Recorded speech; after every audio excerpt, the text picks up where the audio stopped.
ओडिशा नवीन ओडिशा पक्षर पंचायत स्तरीय सचेतनता शिविर अनुष्ठित। जाजपुर जिला बरुआ ग्राम पंचायत अधीन मेलन पड़ियाठारे आम ओडिशा नवीन ओडिशा पक्षर पंचायत स्तरीय सचेतनता शिविर सरपंच अनाहारा बानू अध्यक्षतार अनुष्ठित हो जाइछि।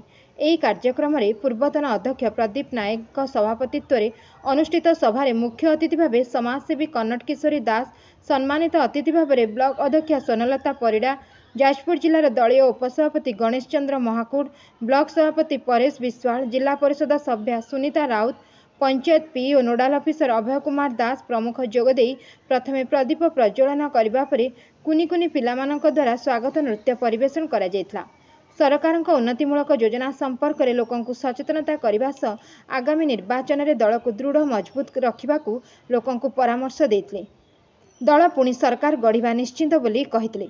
ଏହି କାର୍ଯ୍ୟକ୍ରମରେ ସାମ୍ବାଦିକ ବୀରେନ୍ଦ୍ର କୁମାର ନାୟକଙ୍କ ସହ 3 ଜଣ ବରିଷ୍ଠ ସାମ୍ବାଦିକ, ଅବସରପ୍ରାପ୍ତ ଶିକ୍ଷକ ଶିକ୍ଷୟତ୍ରୀ, ଅଙ୍ଗନବାଡ଼ି କର୍ମୀ, ଆଶାକର୍ମୀ, ଆଖପାଖ ପଞ୍ଚାୟତର ସରପଞ୍ଚ, ସମିତି ସଭ୍ୟାଙ୍କୁ ସମ୍ବର୍ଦ୍ଧିତ କରିଥିଲେ। ଅନ୍ୟମାନଙ୍କ ମଧ୍ୟରେ ସମାଜସେବୀ ବ୍ରଜକିଶୋର ପାଢ଼ୀ, ଯୁବ ସଭାପତି ଗଦାଧର ମଲ୍ଲିକ ପ୍ରମୁଖ ଯୋଗ ଦେଇଥିଲେ। ଶେଷରେ ସରପଞ୍ଚଙ୍କ ପ୍ରତିନିଧି ଗୋଲାମ ମଲ୍ଲି ଧନ୍ୟବାଦ ଅର୍ପଣ କରିଥିଲେ। ଯାଜପୁରରୁ प्रदीप कुमार नायक, जिला साधारण संपादक, जाजपुर। जो आम ओडिशा नवीन ओडिशा तरफ आज सचेतनता शिविर प्रति पंचायत आज देखुँ रुद्रपुर पंचायत में अनुष्ठित होती विषय कौन कहे?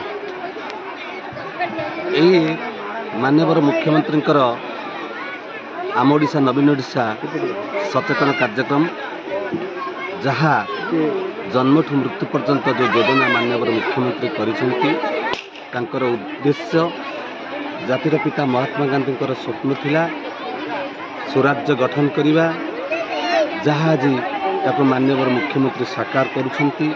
से परिप्रेक्षी रे जेते योजना माननीय मुख्यमंत्री करिछंती ताहा किपरि सर्वसाधारण कथरे पहुँचवा दरकार, समस्ते सचेतन होगा दरकार।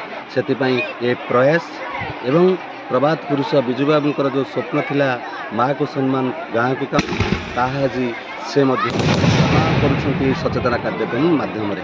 धन्यवाद। जाजपुर वीरेंद्र कुमार का रिपोर्ट एकाम्र न्यूज।